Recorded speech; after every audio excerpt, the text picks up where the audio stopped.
say that right? Okay, so we've got Laura Moore with us. Mhm. Good afternoon. Good afternoon, Steve. Thank you for joining us today, Yeah. or me. Yeah. Yeah, appreciate it. So you have, I mean, you are busy. You're doing multiple things. A couple things. Yes. Yeah. So you're going to do a We'll Talk Kayak around Kampeska. That's Rotary. We're both in Rotary. Mhm. It's a, how would you explain it? It's like a social networking and community building support organization service club. Like a formal answer, it is an international service club. Mhm. Like that informal answer, it truly is just a group of people from all sorts of backgrounds with their jobs or ages or types of personalities or whatever. All sorts of different people that get together once a week and just share, like just make connections, share stories, learn from programs, Mhm. eat a meal together, crack some jokes, Yeah. kindly pick on each other during Mhm. Rotary. Of course, we have all the terms and acronyms. Like we can't just say, what we do and people know what they are. We do fun little card games like where you find the ace in the deck. Mhm. And we fine each other for goofy things like wearing sandals today when this is a Rotary meeting. You should be wearing business shoes. Yep. And it's all in good fun, but we call that Rotaract or Rotary. No, oh my gosh, I can't. But there's so many terms. Yeah. Rotary. And then we have Rotaract, and then we have our Paul Harris, like we did this week at Rotary. We got some people who leveled up in their giving, so they got a Paul Harris wheel. I mean, there's so much to it. Nice. It's almost like a really nice cult that's just about service. Yep. You get in, you drink the Kool-Aid, and you just never leave Rotary because you just love it. Mhm. Yeah. Yeah, and I would say that I've talked to individuals in the community that, I mean, unless I interviewed or, and some of it's because I'm so busy, but I may not have talked to otherwise unless I was part of it, Yeah. So I've talked to, I'd have to say a handful of people at least that just pop on and sit at my table because, there is nowhere else to sit or whatever. And they're like, okay, who are you? And then we talk a little bit. So, well, like when I was new to town Mhm. and I got a nonprofit job, and it was like, okay, I'm not from Watertown. This is COVID times. You're not really meeting a lot of people face to face. It's more email and phone. When that subsided and then we got to do more Rotary meetings, it's like, wow, you meet these legislators, doctors, business owners, bankers, et cetera, Mhm. But when you're in those meetings, you don't use mayor, you don't use doctor, you don't use whatever. Everyone uses their first name. And you get to build these kind of casual connections with someone you may not know otherwise. Mhm. Because either I'm not in the banking world or I'm not a business owner. So, you just meet a lot of different people. Yeah, absolutely. Yeah. And then they have opportunities where you can give back in different ways too to the community. One being the kayak around Kampeska. Mhm. And gosh, what was the one that they picked up some garbage and stuff? Was it like the Earth Day? Earth Day, yes. We went to both lakes, and I think it was about a group of 10 to 15 people. So they started at Kampeska. They started at a public spot. I want to say it was kind of by the Memorial Park, or was the Memorial Park. Mm-hmm. And then they went over to Pelican, a few of that group. And then, they brought out a bunch of garbage back, or, brought back a bunch of garbage and threw it away and cleaned up the lakes. Yeah. So now you can kayak and it's a little bit cleaner for you. Yeah, it will be much prettier when they go out and kayak. Yeah. And sadly, the last couple of years, kayak on Kampeska's weather has been a little iffy, a little windy, kind of rainy or gloomy. Oh, man. So this is the year to kayak, because we got this nice, hot, sunny weather. Just put your sunblock on and just go out there and enjoy it, Yeah. Yeah. I think, I hope it doesn't shake anything up weather-wise with it being so hot. It should just be nice and smooth. Maybe a little wind just so you can have a little breeze on you. That'd be miserable. Yeah. So is it the 25th? No, it started in 2019 because Brent Kais and his friends were doing the kayak around Kampeska. And then in 22, so what, that's 7 years. Then 22, Then Rotary took it over. So from 2019, it's like official start, 7 years, but 4 years with Rotary. Oh. And then Larry Kais, I believe, is his father, and Larry Kais is a Rotarian too. So yeah. Okay, there you go. Sure. So how does Rotary play part now? Do we do a little fundraising to enter your boat? You basically, it's kind of like how at our meetings each week, we just really want to see people getting to meet new people, build connections, have good conversations, and build friendship. And so that's what this event is about, building goodwill and friendship. And so you just show up, no registration fee, no registration required. If you show up a couple minutes late, it's no big deal. The volunteers hang out there for a while. We help get you in the water. It's a free will donation. We do some sort of breakfast. So this year, we're probably just going to bake some muffins. Charcuterie Element is going to donate again. So they donate fruit cups. And I think last year maybe there was some like little meat and cheese or something. But at least you kind of get like a good healthy meal before you go in the water. And then we'll have waters and granola bars usually at all the stops. So if you need a little break, you can get out. We'll help you get out. And people are encouraged to kayak as long as they want.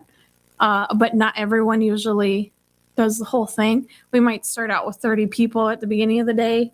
And between all the stops around the lake, you have like 5 or less that do the whole thing and get themselves back to their car. Yeah. One of them that did it was like an 80-year-old guy or something, right? I think that was 2 or 3 years ago. But this guy made his own kayak. He came from Sioux Falls.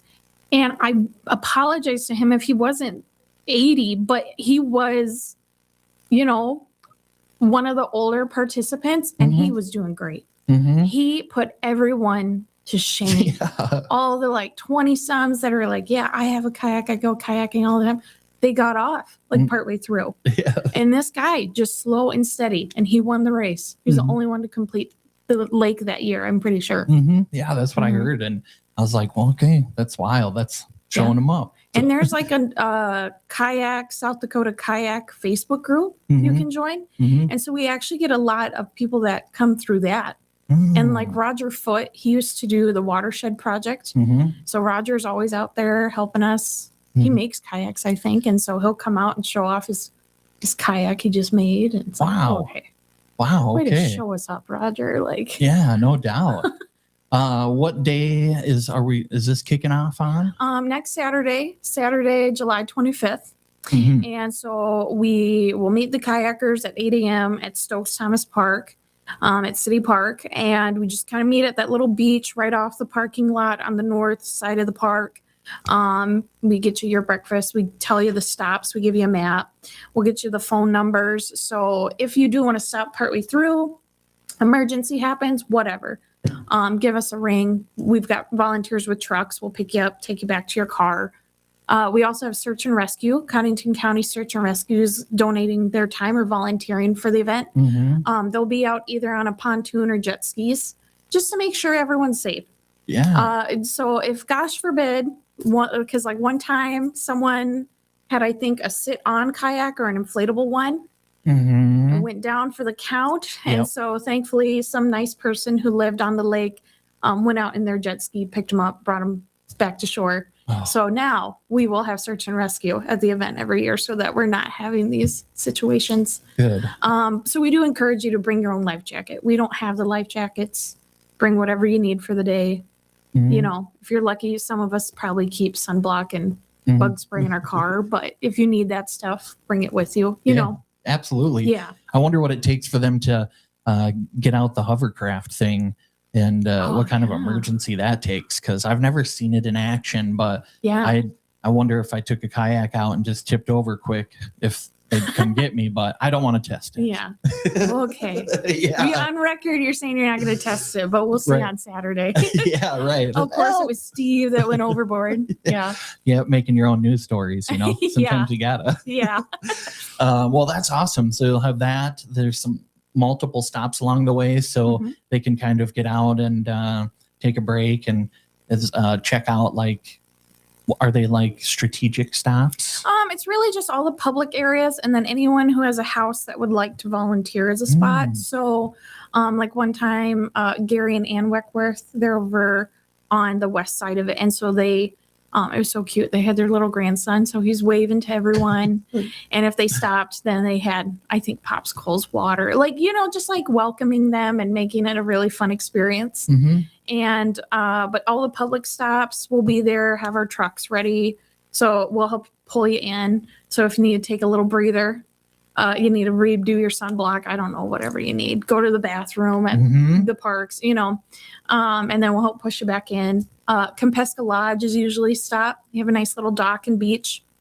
So then we kind of encourage people to go in and check out the store, and maybe if you need something, grab it, put it in your pack, get back on the water, Yeah.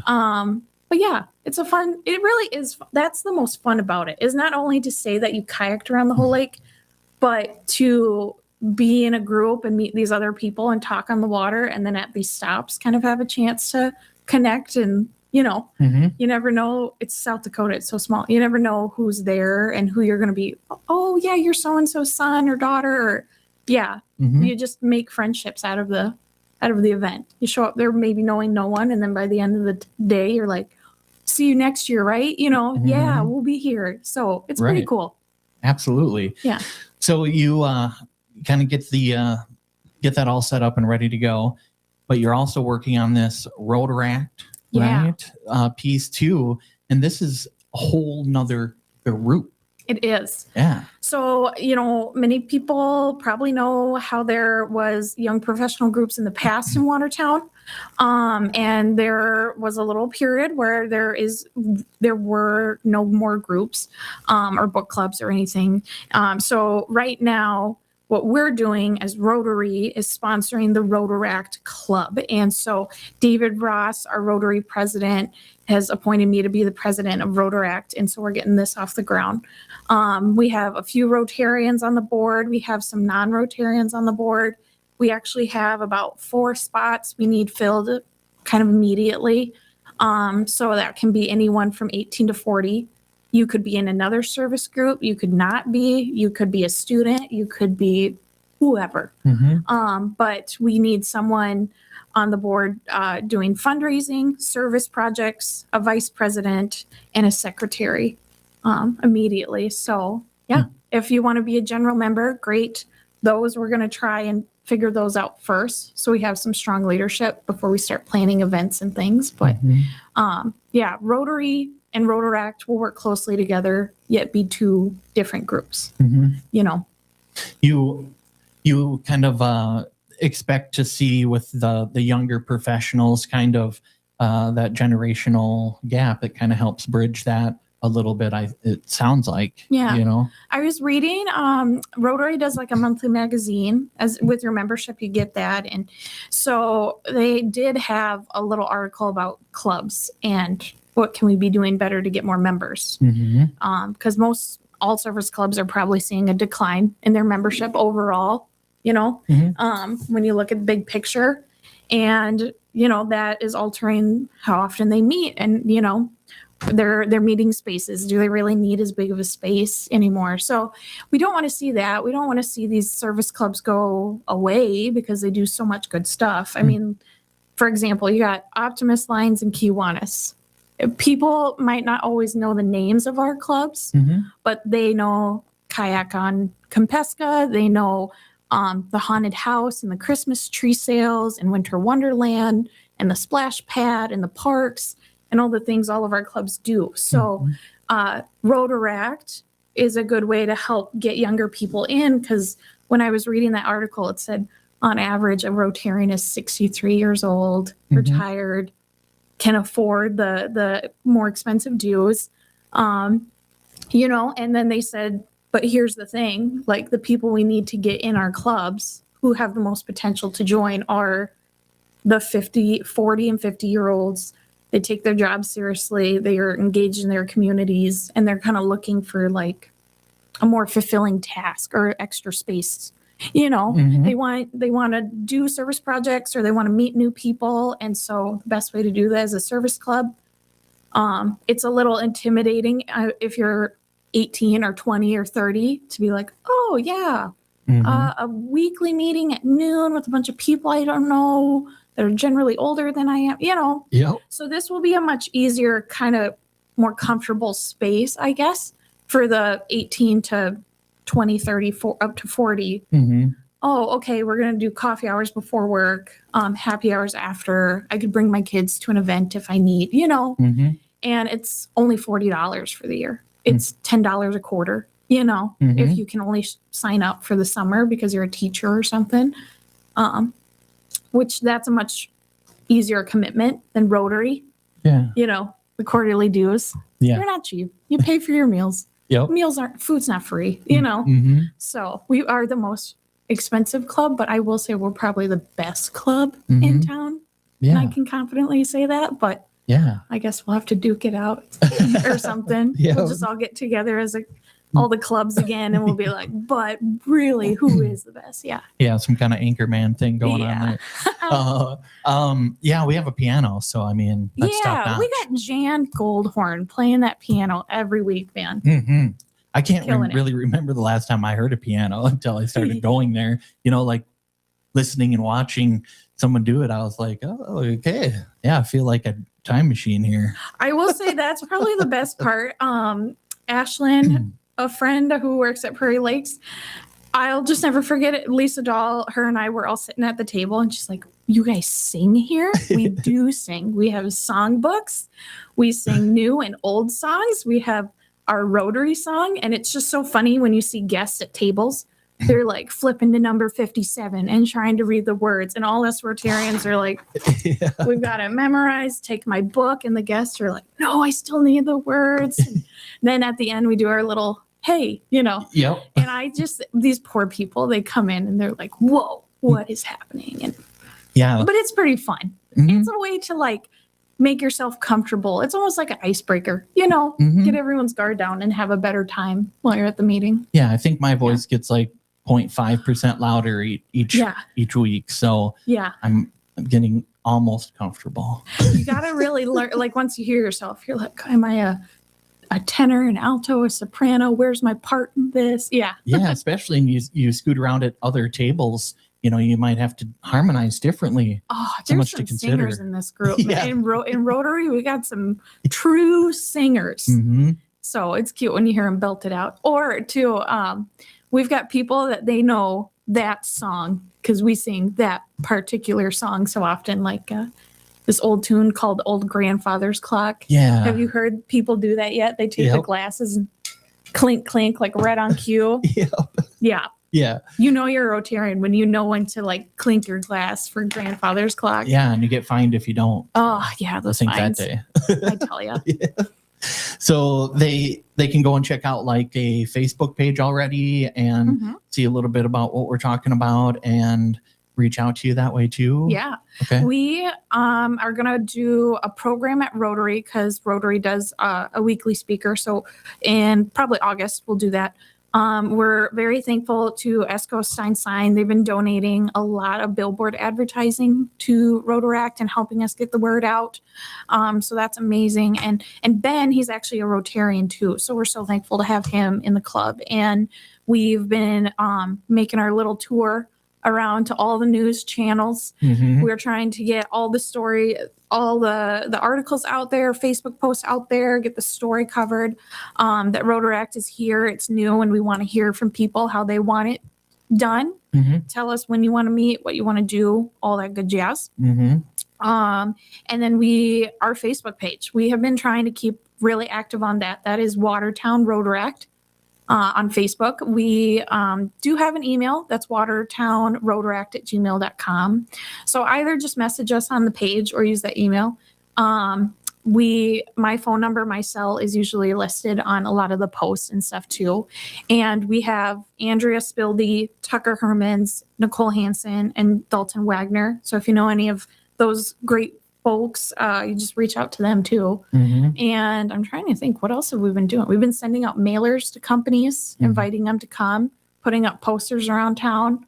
really like boots on the ground Yeah. trying to get this thing out there. So Mhm. yeah, word of mouth, telling our friends, inviting them to the open houses. So Yeah. Yeah. That's kind of what you have to do with that community stuff. It's surprising sometimes what lights a fire and gets out everywhere and what sometimes stays quiet. It's weird, interesting. Yeah, but we're working hard. Like Mhm. Andrea, she's been really doing a great job too. She sent it to some friends in HR, and so like Worth, now they have it part like I think on like some onboarding Mhm. information. But it's great, like using your personal connections and telling the right person the right message at the right time, so that it really has some impact. Like it's getting some reach. So Mhm. and it was fun. Yeah, I had a friend the other day who just asked me about it versus me having to bring it up and inviting them to the event. So it's like, good job, team. Mhm. We're killing it. We're doing it.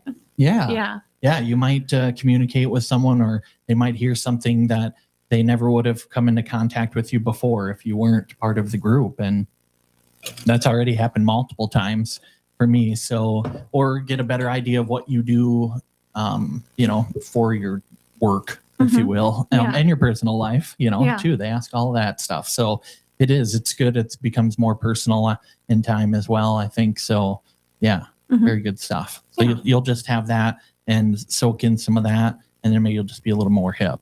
Yeah. Yeah. We hope, right? Yeah, Yeah. I think so. Did we miss anything?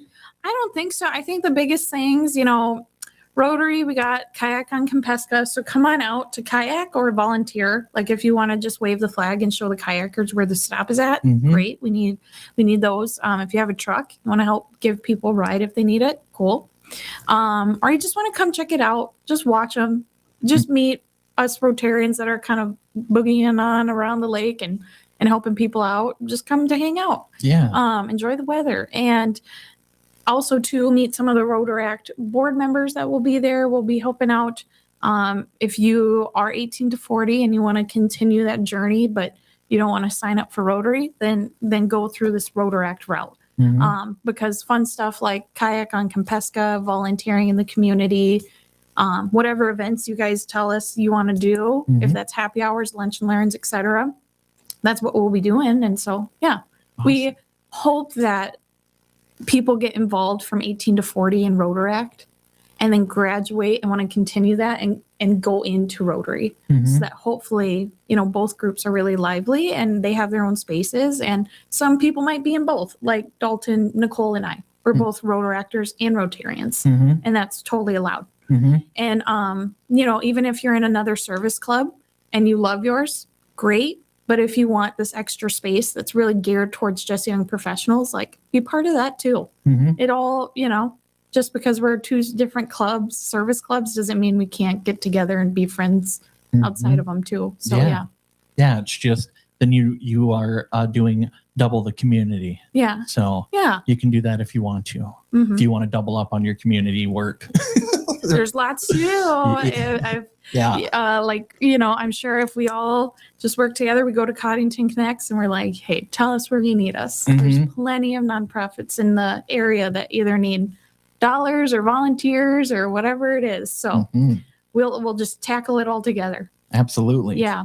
Very good. So we can track down Laura Moore if we need any more information, and Rotary or Rotaract, either which way. Yeah, sometimes I kind of forget, but so David Ross is the Rotary president. I'm the Rotaract president, but I'm also his VP. So I am the Rotary VP this year. So Nice. just tackling it all, I guess. Mhm. Yeah. Yeah. Well, we need people like that to keep the rest of us in line. So Yeah. you do good. We appreciate it. Mhm. So thanks for everything that you do, and good luck on the club. And come back in anytime you need to talk about more. As you get more members, we'll bring them in and we can talk about all that stuff too. So Cool. be good. Thank you. All right. Well, we'll get back to some music here on Northeast Radio SD.